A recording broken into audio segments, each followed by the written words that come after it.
This is Ilocos News Online. Kanya-kanyang instrumento tus usaren dagitay umay makipaskwa dito siyurad tilawag. No dagitay tagakakayan, gitara ti bitbit da, snare drum ken silindromet, ti game dagitoy nga tagapanggasinan. Simple laeng kito karda, ngimmarit ng ti mensay ti Paskwa, ti inda tuktukaren.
Sir, Merry Christmas.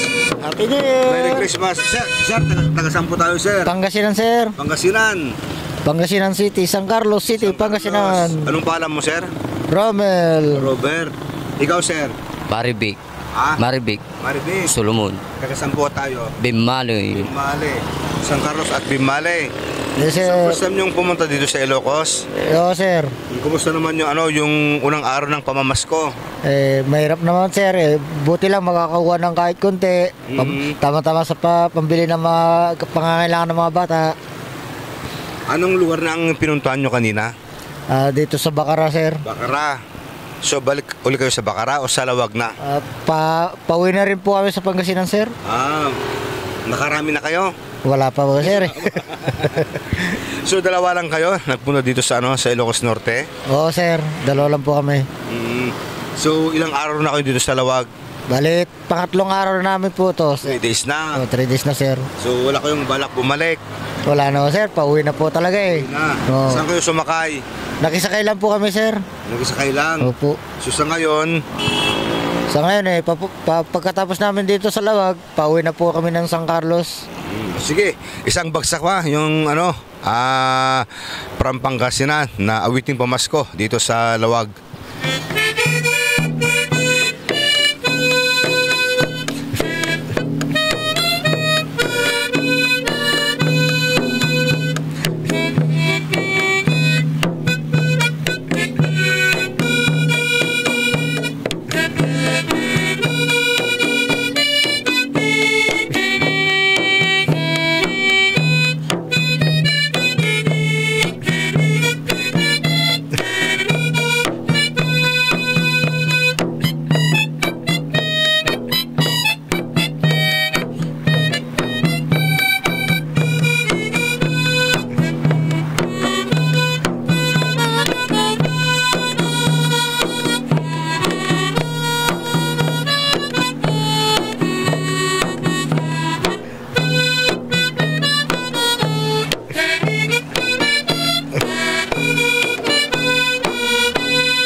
Thank you po, sir. Merry Christmas po.